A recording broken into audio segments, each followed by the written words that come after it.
Ashama harkafuune hordoftoota kabajamtoota chaanaala kootii kan biyya keessaa kan biyya alaa bakka jirtetti nageenyi hararri jaalalli waaqayyoos ni abaayatu akkam jirtu nagaa keessanii ani nagaa kooti galata waaqayyoos insa akka nagaa nataa tan abdii guutuun qaba jecha egaa ka har'a maal qabattee dhufte jechuun keessanii oolu hanga dhumaatti na waliin ta'a akkasuma immoo warroonni chaanaala kiyyaaf haarawaa taatan subscribe gochuudhaani nutti dabalamaa isiniin jechuu jaaladha.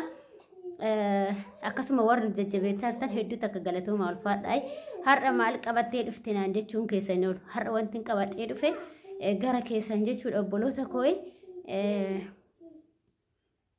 komentii yeroo darbee mucaa irratti hojjete tokko jarratti komentii sun akka nama xiqqeessu akka nama qeequ akka namni yookiin namni sun waan san irraa deebi'u yookiin waan san godhu yookiin immoo waan hojjetu kana akka hin goone waan akkasii kanarraa si qabuuf komentiin akkasii kennamu sun jechuudha. Garuu an isa abbicha saniifillee osoo hin taane kanan deebisuu dhufe kan galateeffachuu dhufe abbicha san osoo hin taane yookiin isa deebisaa osoo deebisuu hin taane irra caalatti ani namicha haadha komentii sanii jalatti deebii deebisten isheen galateeffachuu dhufe jechuudha.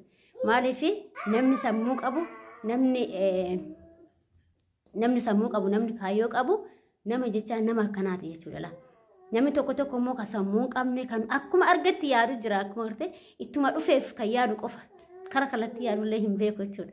Naa maalaan jette obboleettiin keenya tokko obboleettiin annatti fakkaate Saadiyaa Kabus moo eenyu jedha maqaan ishii itti heerume egaa gootee hadaraaf jettee mana madaamin hin jirre keessa hin taa'anii kakakakakaa jettee natti kofalte jechuudha. Waa'ee mucaa'ii madaamin adaraanatti kennite adaraa du'aa sanan galmaan gaha jedhee bira taa'ee hangana bira taa'ee jedhee waas viidiyoo san hojjedhe irratti jechuudha. Obboleettiin keenya tokko immoo Haliimaa Tuubii jedhamti. Waaqayyo si haa eebbisu dhugaa dubbadhu obboleettii koo rabbiin kee si haa eebbisu akkanumatti karaa qajeelarra si haa oofu. Maal jettee maaliif jecha akkasii jettaanii nama kabajaa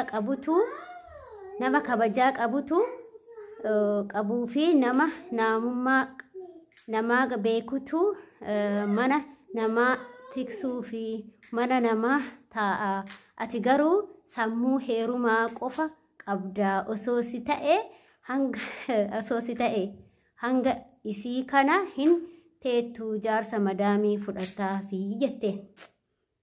Waa Haliimaati hedduu takkana galatoome yoo viidiyoo kiyya naa laalta ta'e hedduu galatoome Haliimaa ulfaadhu waaqayyo si haa eebbisu akkanumatti rabbiin kee akkanumatti karaa qajeelaa dhugaa si haa dubbisu rabbi dhugaa si haa dubbisu dhugaa kee jette obboleettii kooyi.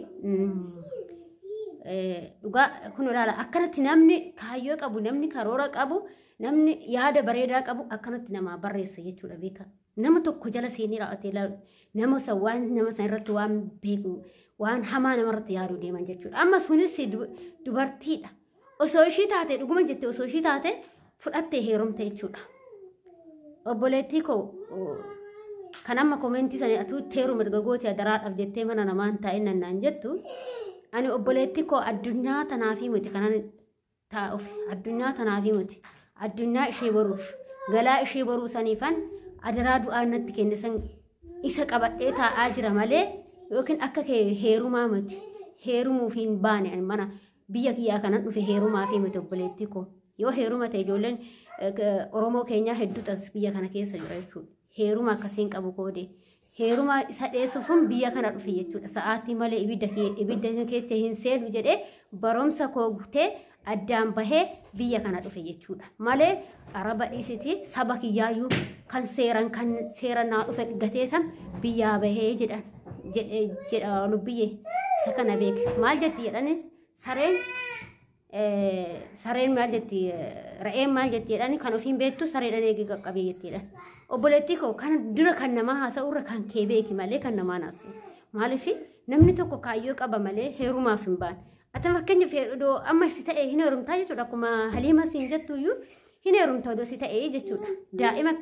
Ani daa'ima kanaaf jechuudha. Daa'ima kana immoo har'a osoo hin taane dhaggeeffadhu. Innaa kanaafuu obboleettii koo akkuma Haliima siin jettuyyuu osoo si ta'e hin heerumtaa jechuudha. Namticha kana hin heerumtaa jechuudha. Ani immoo obboleettii koo nama kaayyoo akkasii qabuu miti. Nama kaayyoo heeruma qabuutii miti. Ani heeruma sanan dideela biyya kiyya keessatti lammii kiyya dhiiga kiyya didee dhufe jechuudha. Sa'aatii malee ibiddatti hin baduu, sa'aatii malee carraa kiyya of hin gubu. Anis akka nama tokko deemeen dalagadha jedhee biyyaa bahe malee heerumaa fi miti jechuudha. Yoo heeruma ta'e kan seeranaa dhufee iyyuu hin jira, kan maatii kootirraa seeranaa dhufee hin jira. Isa maafan dide obboleettii koo. Kanaaf Haliimaatii galatoomii sin jedha ishee deebii ishee nusi deebiste ka. Ani kanarra waan asii deebisuu hin qabu jechuudha. Kanaaf namoonni akkasii kun jechuudha. Namoonni sammuu dadhabaa akkasii qabdani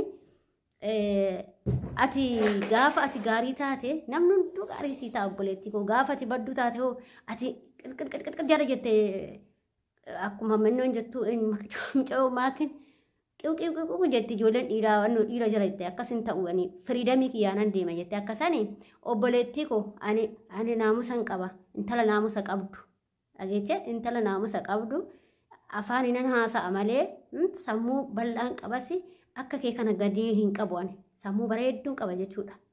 Na yaada obboleettii koo akkasuma hoo namni illee na jaalata araboonni illee na jaalatti na eebbisu eebbisaanii sunuyyuu iddoo guddaa nagaa namoonni har'a na eebbisan kun har'a hoo galaa boruuti daa'ima kana anatu araashii natti kennite ishee lafarratti natti kennite kaawwan irratti fudhattu moo waaqayyo irratti rabbii irratti sarkaa fudhatti bare ishees giddiit irraa baase malee du'atu irraa baase malee ilmoo irraa nama deemuu miti jechuudha. Walumaa galatti kanaafiyyuu ani kaayyoo akkasiitiin baanee jechuudha. Walumaa galatti obboleettii koo sii deebi'e ta'ee viidiyoo kan dhaggeeffatta ta'e jechuudha. Haliimanuu sii deebisteerti kanaaf sii deebisuu hin qabu jechuudha. Namoonni akkatti dadhabdanii namas dadhabaa gootan warroonni koomentii namaa jala deemtanii yookiin viidiyoo namaa jala deemtanii waan taanii barreessan namni isin dhaga'u hamilee namaa cabsuuf hin deemina. Ati hoo maalidha? Ani hoo maalidha? Iddoo san jedhii bu'ii guddadha. Dhuguma amma nama lama argee koomentii akkas waan akkasii karratti ban jedhu baay'eetu jira jechuudha. Garuu baay'eellee miti ijoollee hedduu isaanii hamilee hedduu naa kennan jechuudha. Akkuma san immoo chaanaallee akkuma isin hamilee naa kennitanii dhugaa rabbii waaqni haa galatu. Chaanaalli kiyyaallee dafeemoon naa ta'ee jechuudha. Hedduu galatoomaa ulfaadhaa rabbi isinin jaaladha.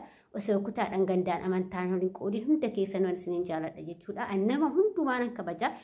Nama lammii kiyya dhiisatti araboota kana kabajee wajjin jiraadha. Dhugaa rabbi hedduun isaan kabajaa hedduun nan kabaju anas nan kabaje jechuudha. Dhugaa dubbachuuf jechuudha.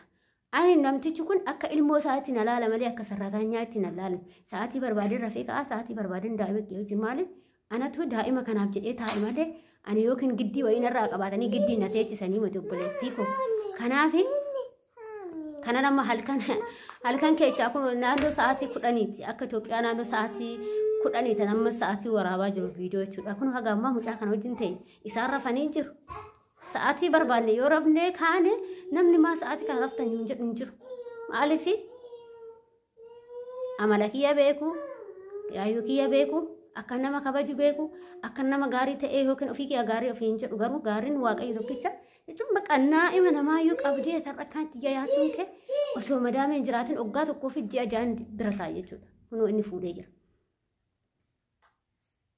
Maaliif kaayyoo akkasiin qabu obboleetti.